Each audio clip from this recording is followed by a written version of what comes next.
Action. Hey, so guys, welcome to part 7 of the Super Metroid commentary. You may recall in a previous part I mentioned I'd turn on the moon jump code, so that's why we're back here and not at the save room in Norfair. So what we do is if we, you can do this at the beginning of the game, or while booting up a new game. You've got a special setting mode, Moonwalk. It's not moon jump, my bad. Wait, was I saying moon jump or? What's that? Was I saying moon jump or moonwalk? No, it's a moonwalk. Was I? I thought I was saying moon jump for some reason. Probably thinking of the space jump. Anyway, what you do is you shoot and then hold back, depending on which direction you're facing. So, without further ado, let's get back to where we were in... I was going to say the depths of Norfair, but we're quite high up in it, so... Here we are again, Tom. We're back on Samus. And I want to just walk up because I can't remember the controls. Ugh. So now, if memories, we were recording this on a different day compared to the last time. So if we don't remember anything apart from that from previous parts, then sorry. But it's not as warm today. It's cooled down in I know, in thank God. England. And I went and got a fan as well. So kind of inappropriate timing. But oh well. I can't afford fans. I just open my window. Well, I can't afford them either. I just found it in my shed. It still works. Shockingly. Don't know why I've gone this way when I could have gone the speed booster route. Well, I guess I can show this way off for a second time. You forget I'm a silly-billy. I'm stupido. And I guess if you go this way anyway, it shows you. Stupido gringo. What? This is Spanish. That's what I don't know. 7 years of Spanish does for you. Can you speak it fluently? Not fluently, but I could probably get through a conversation if I was in Spain. Huh. No, I still can't speak any foreign languages properly. Actually, I've been doing it longer than 7 years. I was doing it since year 4, which are you 9 years old in year 4? So yeah, it is about 7 years then. Jeez. So as long as I've been playing guitar for. But now I've stopped because science. Because science. So by the laws of science, you're obliged to stop speaking another language. When you're 16. It's a rule. Okay. So in the last parts we did a bunch of stuff. I can't quite remember. But now we're gonna make our first endeavours into the wrecked ship. And we're gonna take on Phantoon. Phantoon, yes. You remember, Tom? I do remember. I am proud. There was some trivia about this, about that all the ghosts are former crew members. With the wrecked ship. Don't worry, I was just in the microphone. Ow. Okay.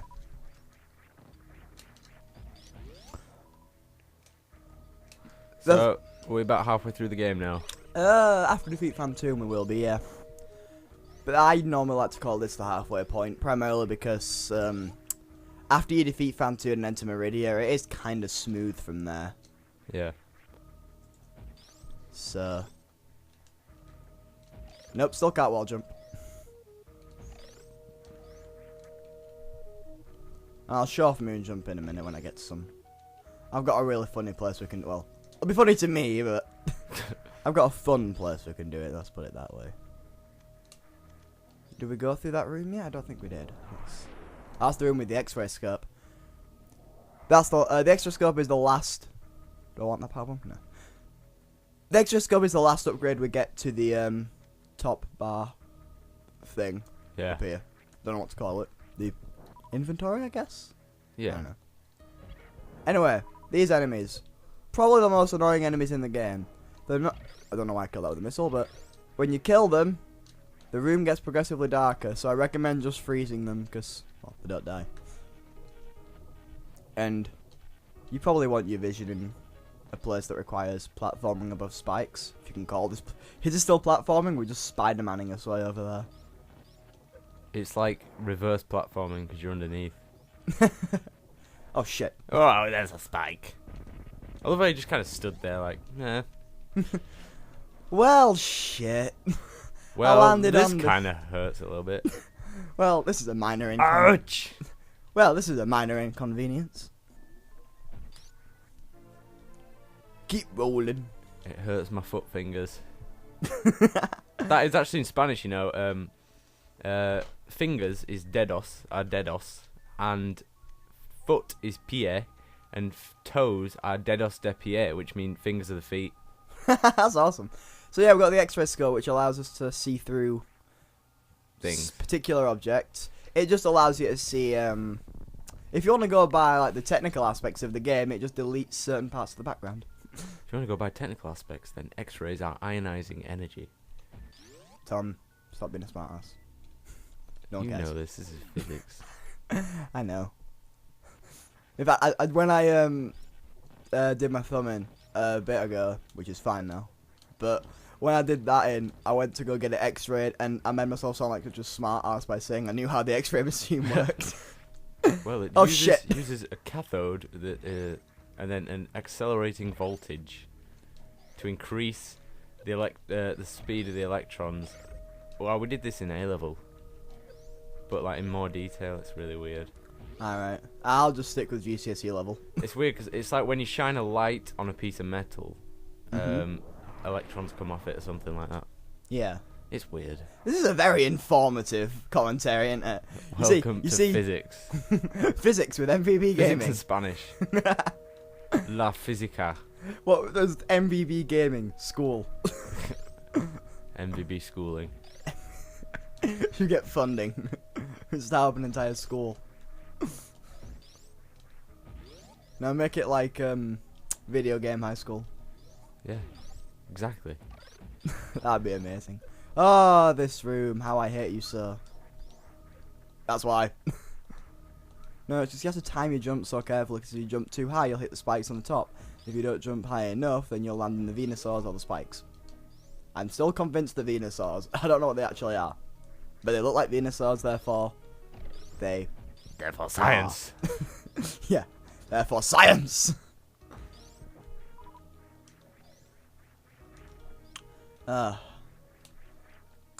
So, before we go directly to the wreck ship, I'm gonna go to the ship and conserve energy because, well, I don't trust myself with bosses. I mean, you saw I almost got fucked up by two of the easiest, well, a bunch of the easiest ones.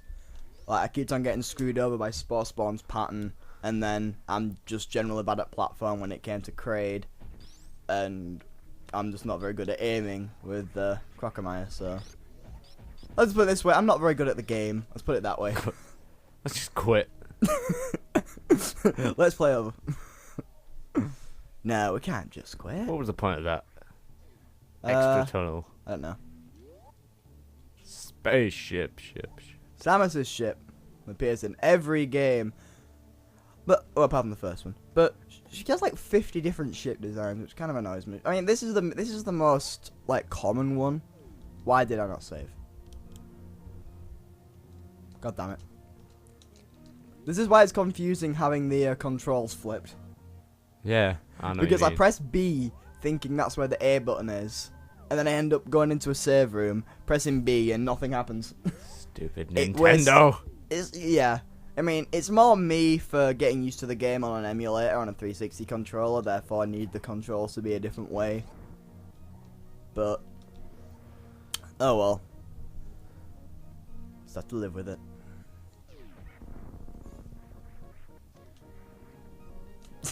I love the super missile. I mean, they're not very common to find, like, they're kind of difficult to find. Like, they don't have many expansions, but they pack a hell of a punch. Speaking of missiles, can I get...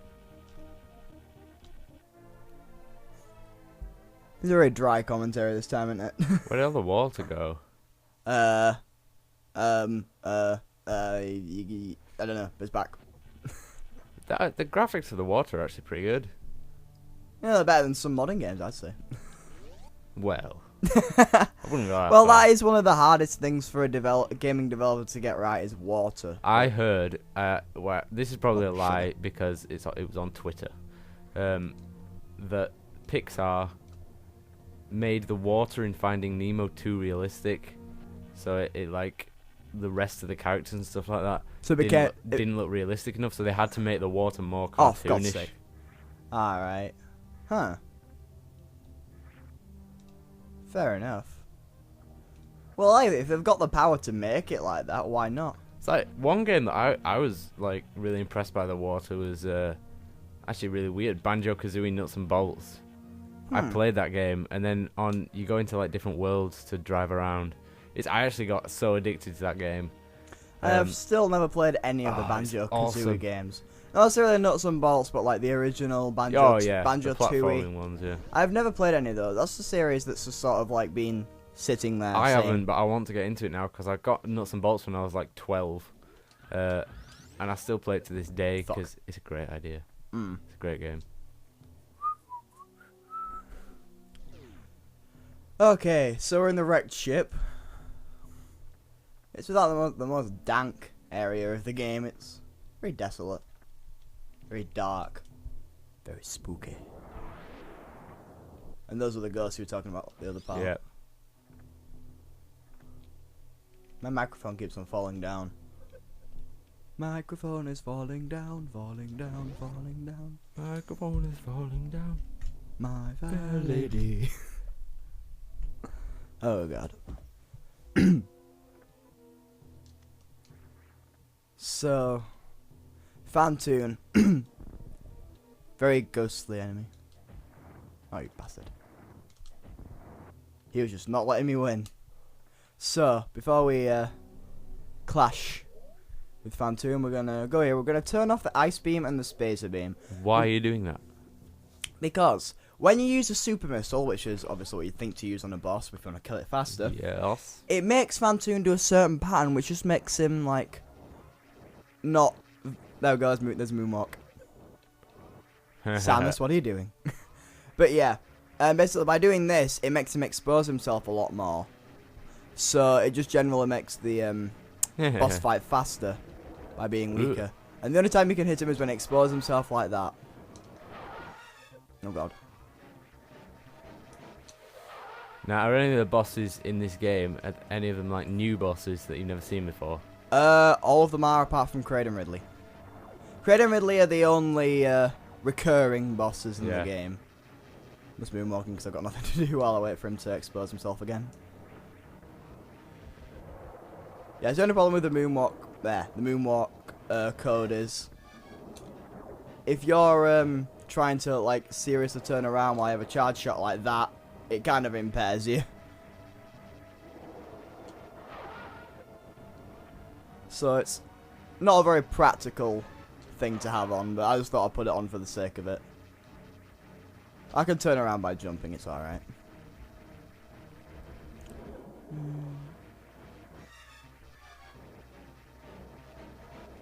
So yeah, if we were using super missiles or had the ice beam and the spacer beam turned on, he wouldn't be exposing himself like this as often. He would still be doing it, just nowhere near as often. So being weaker makes you stronger.